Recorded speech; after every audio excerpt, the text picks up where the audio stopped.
11장 1절에서 11절까지 말씀입니다. 이사야 61장 1절에서 11절까지 말씀을 제가 읽습니다. 주 여호와의 영이 내게 내리셨으니 이는 여호와께서 내게 기름을 부으사 가난한 자에게 아름다운 소식을 전하게 하려 하심이라.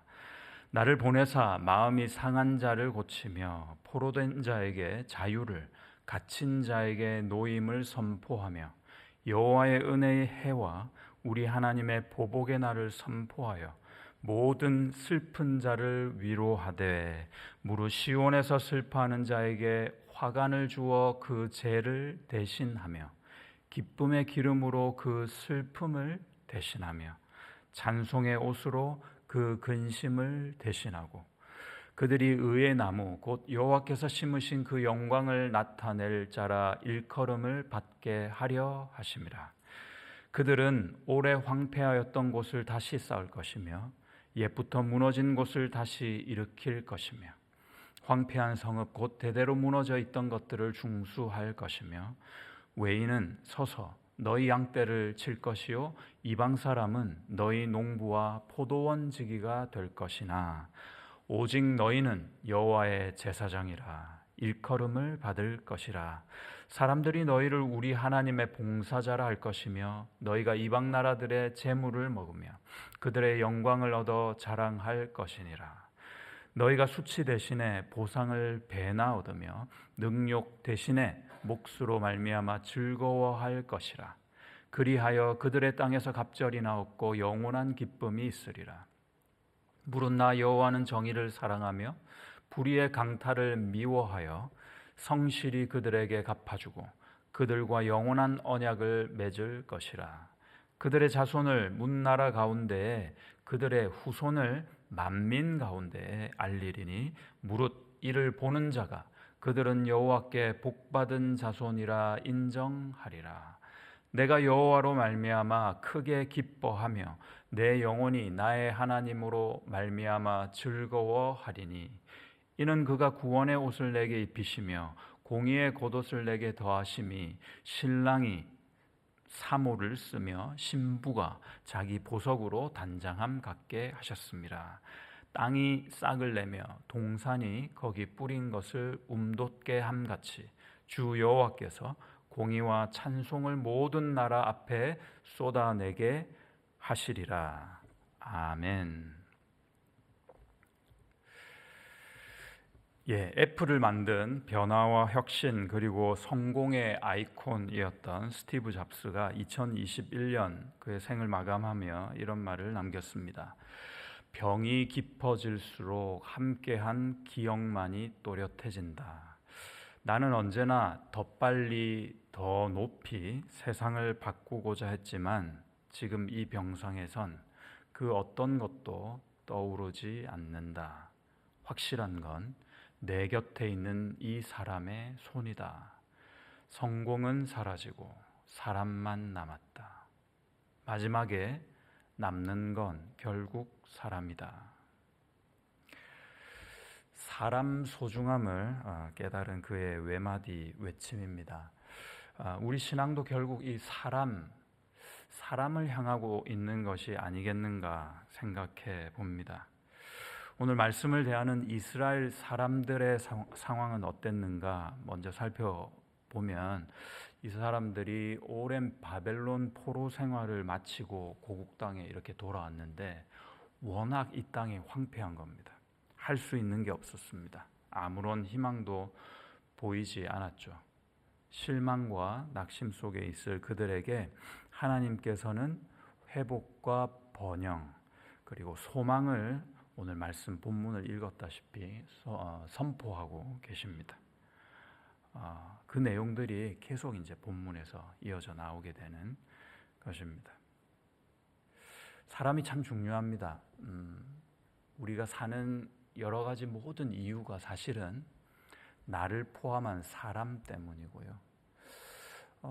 심지어 하나님도 사람이 없었더라면 예수님을 이 땅에 보내지 않으셨을 것입니다. 여러분 1절을 한번 자세히 보시죠. 주 여호와의 영이 내게 내리셨으니 이는 여호와께서 내게 기름을 부으사. 이렇게 시작합니다. 하나님이 지금 회복을 해주시겠다. 뒤에 말이 다 준비가 돼 있거든요. 그런데 그 회복과 소망의 메시지 앞에서 이렇게 시작하시는 겁니다. 주 여호와의 영이 내리셨다. 같은 말로 여호와께서 내게 기름을 부으셨다. 이런 것이죠. 하나님께서 주시는 진정한 회복은 하나님의 영으로부터 시작됨을 알 수 있습니다. 참된 소망은 성령의 기름 부으심으로 나온다는 것입니다. 영이 임하셨다와 기름을 부으셨다 표현은 동의적인 구조입니다. 히브리적 표현으로 많이 쓰이죠. 같은 뜻입니다. 성경적으로 볼 때 성령이 임하신다는 것은 곧 기름 부으심을 뜻합니다. 같은 말입니다. 신구약 성경의 표현이 크게 다르지 않는데요. 요한일서 2장 27절에 보니까 너희는 주께 받은 바 기름 부음이 너희 안에 거하나니 아무도 너희를 가르칠 필요가 없고 오직 그의 기름 부음이 모든 것을 너희에게 가르치며 또 참되고 거짓이 없으니 너희를 가르치신 그대로 주 안에 거하라 말씀하셨습니다. 이 기름 부음은 성령이 우리 안에 계신 그것을 정확히 뜻하고 있습니다. 그분께서 우리 안에서 우리를 가르치시고 한 땀 한 땀 우리를 지어가시며 한 걸음 한 걸음 다 인도하고 계신 것이죠. 일을 주시고 위임하시고 감당할 수 있는 능력도 성령께서 우리에게 주십니다. 그렇다면 그 기름 부음 곧 성령께서 우리 안에 거하시면서 무엇을 우리로 하게 하시는가? 도대체 우리로 무슨 일을 하게 하시는가가 그 뒤에 나옵니다. 가난한 사람에게 아름다운 소식, 다시 말해서 기쁜 소식을 전하고요. 마음이 상한 자를 싸매어 준다. 포로된 자에게는 자유를 주시고 갇힌 자들에게는 노임, 다른 말로 하면 정확히 말하면 눈이 맑아지는 것을 허락하시고요. 나로 하여금 선포하게 하신다는 겁니다. 이런 것들을요. 그런데 가만히 생각해 보면 오늘 1절 말씀을 다시 보면요, 여러분. 아름다운 소식을 전하게 하려 함이라 그랬습니다. 나를 보내서 마음이 상한 자를 고치며 포로된 자에게 자유를 갇힌 자에게 노임을 선포한다 그랬습니다. 실제로 선포하게 하는 행위를 말하는 것이 아니라 그 노임을 선포한대요. 이거 우리 쉽게 말하면 말만 한다는 뜻이거든요. 그런데 과연 말만 하고서 그런 일들이 일어날 것인가? 이런 의문이 듭니다. 말만 한다고 일이 되는가? 말만으로는 세상의 고통 또는 내가 가지고 있는 문제가 해결되지 않습니다. 예를 들어 경제적으로 무너진 사람이 있으면 그 사람한테 가가지고 조금만 견디면 경기가 좋아지겠죠. 형편도 나아지지 않겠습니까? 제가 기도해 드릴게요. 이렇게 말만 한다고 잠깐의 위로는 되겠지만 그 문제의 핵심이 해결되지는 않습니다. 마음이 상한 자에게 다가가서는 얼마나 아프셨어요. 위로해 드릴게요 한다고 등을 조금 토닥여 준다고 해서 잠깐은 괜찮지만 그 상처가 치유되지는 않습니다. 억울한 누명으로 옥살이하는 사람에게 곧 풀려나실 거예요. 힘을 내세요. 조금만 견디세요. 한다고 실제로 그 옥문이 열리지는 않거든요. 이런 말이 진정한 자유를 주지는 못합니다. 중독과 우울에 빠진 사람에게 밖에 나가서 햇빛도 좀 보고 말이야. 생각도 좀 건전하게 가지고 긍정적으로 생각하고 그렇게 살라고. 이런 충고가 그에게는 변화의 열쇠가 되지는 못하는 법입니다. 그러나 세상사는 그렇지만 하나님의 말씀은 정말로 다릅니다. 하나님의 말씀은 선포되면 헛되이 뿌려지는 법이 없기 때문에 그렇습니다. 반드시 열매를 맺습니다. 선포되면 열매를 맺습니다. 이사야 55장 10절, 11절을 제가 읽어드립니다. 비와 눈이 하늘에서 내려서는 다시 그리로 가지 아니하고 토지를 적시어서 싹이 나게 하며 열매가 맺게 하여 파종하는 자에게 종자를 주며 먹는 자에게 양식을 줌과 같이 내 입에서 나가는 말도 헛되이 내게로 돌아오지 아니하고 나의 뜻을 이루며 나의 명하여 보낸 일에 형통하리라. 하나님의 말씀이 선포되기 전에는 항상 하나님의 종에게 그 말씀을 위탁 맡기십니다.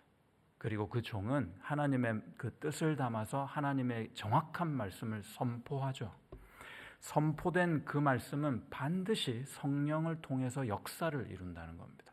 허투루 새어나가거나 없어지는 법이 없습니다. 이것은요, 영적인 법칙입니다.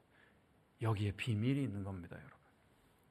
그래서 여러분이 하나님의 모든 말씀을, 정말 하나님의 말씀은 1.1획도 남김없이 예수 안에서 다 이루어지는구나, 다 성취되는구나 하는 믿음을 확실히 가지셔야 되는 겁니다.